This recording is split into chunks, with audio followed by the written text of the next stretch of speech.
বন্ধুরা আজকের এই ব্লগটা বেসিক্যালি একদম সাডেন, এটা প্ল্যান করিনি। আজকে 15 অগস্ট আমরা অ্যাকচুয়ালি বেরিয়েছি হলো ওয়ার 2 দেখার জন্য।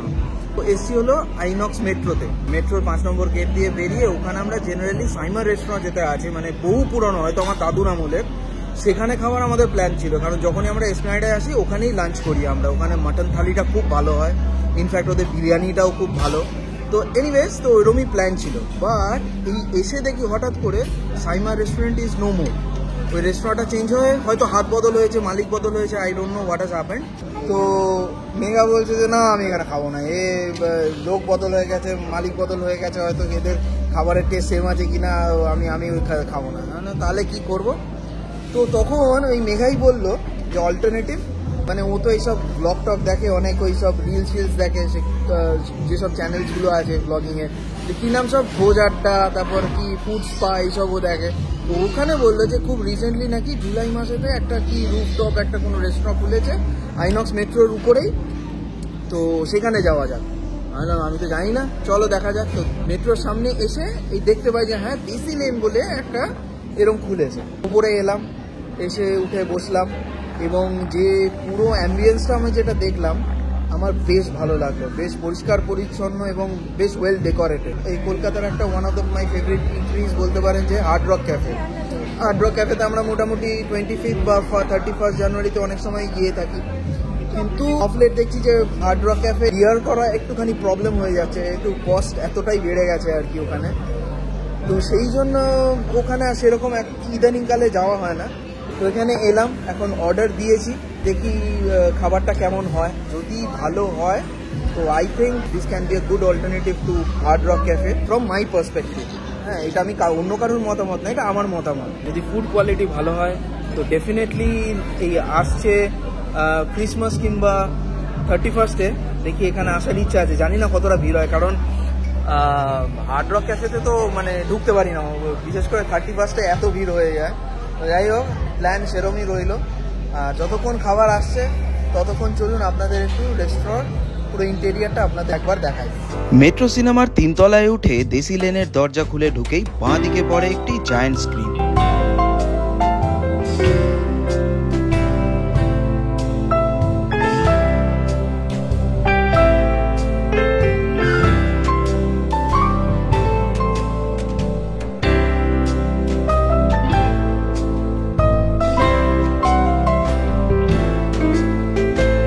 আমাদের ব্লগস যারা নিয়মিত দেখেন তারা হয়তো জানবেন যে এখন চ্যানেলে চলছে আমাদের দীঘা সিরিজ, কিন্তু একটু ব্রেক নিয়ে আজকের এই ব্লগটি প্রস্তুত করছি। কারণ ওই যে বললাম, আজকে ব্লগিং এর কোনো প্ল্যান ছিল না। আসলে প্ল্যান ছিল জাস্ট সাইমা রেস্টুরেন্টে লাঞ্চ, তারপর ওয়ার 2 দেখে বাড়ি। বাট দেশি লেন happened all of a sudden. Restaurant এরিয়াটি যথেষ্ট বড় এবং এদের একটি রুফটপ সেকশনও আছে, তবে বৃষ্টি হওয়ার কারণে আজ ডাইনিং এর জন্য বন্ধ। কিন্তু আপনি এসে ফটোগ্রাফি তো করতেই পারেন, ও একই সঙ্গে দেখে নিতে পারেন শহীদ মিনার, দ্বিতীয় হুগলি সেতু ও ইডেন গার্ডেন্স। দেশি লেনের আরেকটা ইউনিক ব্যাপার হচ্ছে কিউআর কোড স্ক্যানের মাধ্যমে মেনু ডিটেলস দেখা। কমেন্টসে জানাবেন বন্ধুরা কলকাতার অন্য কোনো রেস্টুরেন্টে এই সিস্টেমটি আছে কিনা। আর আপনাদের সুবিধার্থে দেশি লেনের ফুল মেনু আপনাদের সামনে তুলে ধরলাম।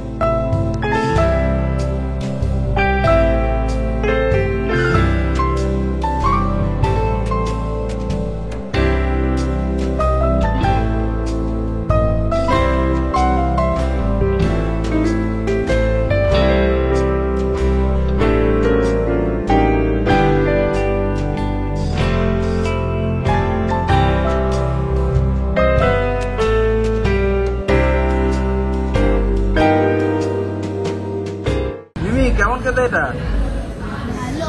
ভালো, বনভিটার মতন না তো? হ্যাঁ, বনভিটার মতো খেতে।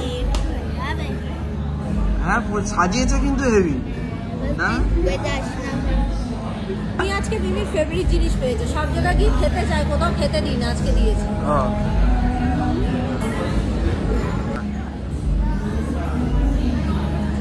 ও বাবা, বিশাল বড় চিজটা তো হেভি পুরু।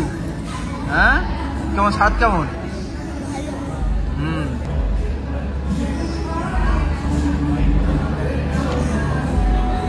বাপরে বাপ,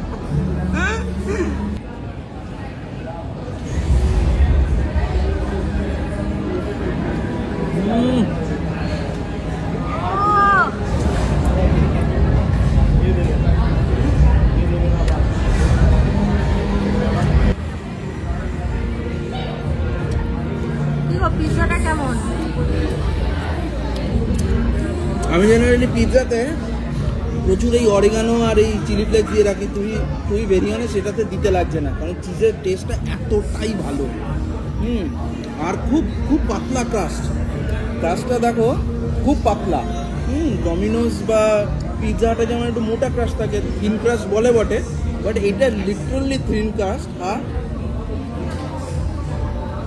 চিজের ফ্লেভারটা এক্সেপশনাল, মানে খুব সুন্দর গন্ধটা আছে। আমার সত্যি কথা বলতে অরিগানো বা ওই চিলি ফ্লেক্স দেওয়ার কোনো প্রয়োজনই পড়ছে না।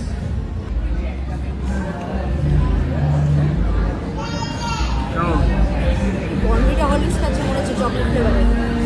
বনভিটার মতনই লাগছে, আমি একটু খেলাম। ঠিক আছে, চকলেট মিল্কশেক ভালো।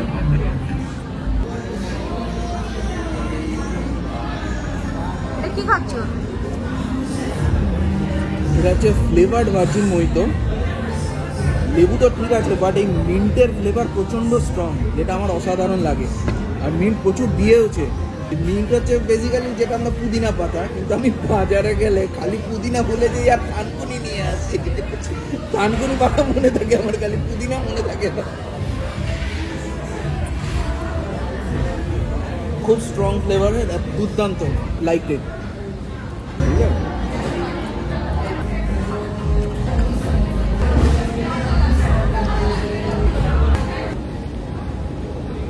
খাবো? হ্যাঁ হ্যাঁ, তুই খা।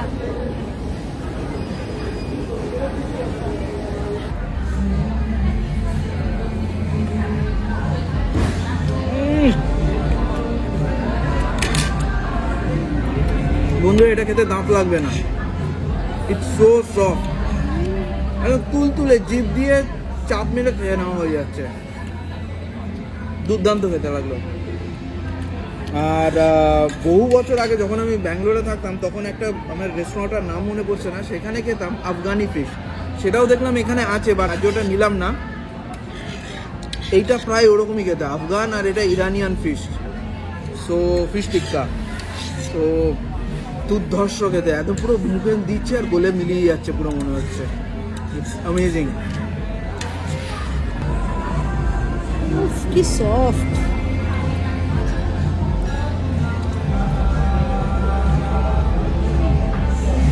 পুরো মাখন। মিমি, তোমার কি অবস্থা? খেয়েছো? চিবোতে হয়েছে? পুরো মুখে দিচ্ছিস আর মিলিয়ে যাচ্ছে একদম।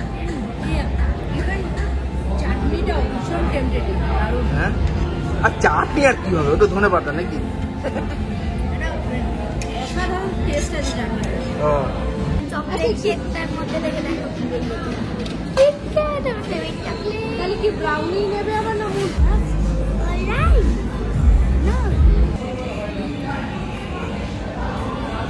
এটা কি বাপুজি? কি কথা? তাহলে কি এটা?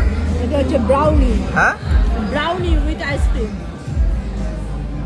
গরম গরম, দারুণ। ও গরম। ওকে, খেতে কেমন? দারুণ খেতে। ওকে, এটা এইভাবে খেতে হয়।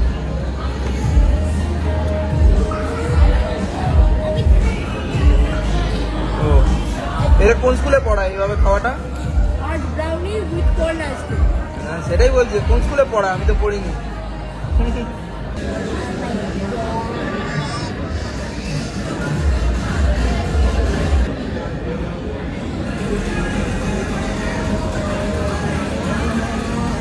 তাহলে প্রথমে একটু আইসক্রিম, তারপর ও বাবা,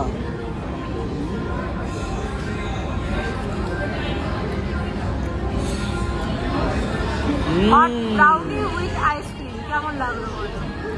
হট এন্ড কোল্ড কম্বিনেশনটা কেমন? তো ব্লগটা যখন শুরু করেই দিয়েছি, যাই খাওয়া দাওয়ার পর আমাদের 4:20 থেকে শো আছে ওয়ার 2 এর। তো যাই সিনেমাটাও দেখি, কেমন হয় সেটাও আপনাদের জানাবো। After having a delicious and satisfying lunch, now it's movie time.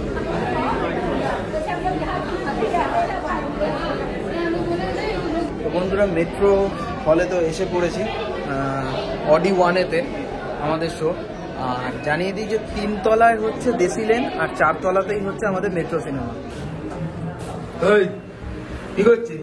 জল দিচ্ছিলাম, কিন্তু জলই নেই, জলই পড়ছে। জল পাচ্ছে না? বন্ধুরা সময় এখন 4:10, আমাদের শো হচ্ছে 4:20 থেকে। 10 মিনিট এখন একটু ওয়েট করতে হবে। First half of War 2 is done. একবারে ধুমধুমার অ্যাকশন, মানে যাকে বলে মানে মার এবং ধোঁয়া ধোঁয়া হয়ে গেছে একদম পুরো। দারুণ, দুজনেরই এন্ট্রি খুব সলিড। জুনিয়র এনটিআর এবং ঋতিক রোশনের একটা তো অন্য লেভেলের এন্ট্রি হয়েছে। অ্যাকশন হিসেবে ঠিক আছে, ঠিক ইন্টারভেলের আগে একটা মারাত্মক টুইস্ট আছে। হ্যাঁ মানে সত্যিকে আমি ধরতে পারিনি, আমি আসলে এই ওয়ার 2 রিলেটেড কোনো ইনফরমেশন নিউজ কিচ্ছু জানি না। এত কিছু হচ্ছে আসলে, কাজের এত চাপ আর কোনো দিকে কিছু দেখা হচ্ছে না কি অবস্থা। সো একটা সলিড টুইস্ট আছে। আর সব থেকে বড় কথা হচ্ছে যে ব্যাকগ্রাউন্ড মিউজিকটা আমার বেশ ভালো লাগলো।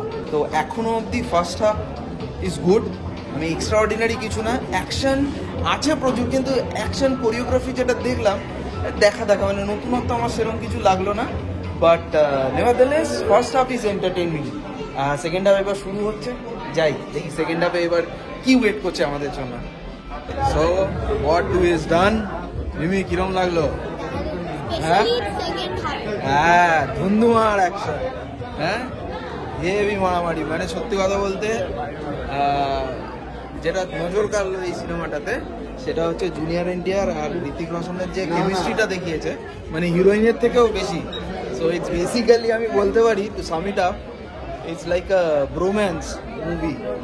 হ্যাঁ, bromance, brothers, romance between two brothers. বাবারে প্রচুর ভিড় হয়েছে এখানে, কুতোকুতি হচ্ছে। আনপ্ল্যান্ড হোক আর যাই হোক, হঠাৎ করে যাই হোক, আজকের ব্লগিংটা ভালোই হলো। ভেবেছিলাম কিছু করবো না, খাওয়া দাওয়া মস্তি করবো, বাট ওই রেস্টুরেন্টের জন্য আলাদা করে করতে হলো। এখান থেকে ঢুকে যাবে রে না, চলো একদম হেঁটে হেঁটে এবার 4 তলা থেকে নিচে নামতে হবে। আর ইট ওয়াজ এ ডে ওয়েল স্পেন্ড। ভালো খাওয়া দাওয়া হলো, ভালো একটা সিনেমা দেখা হলো। এবার বাড়ি পথে রওনা দিই। আর আজকের ব্লগটা এখানেই শেষ করলাম।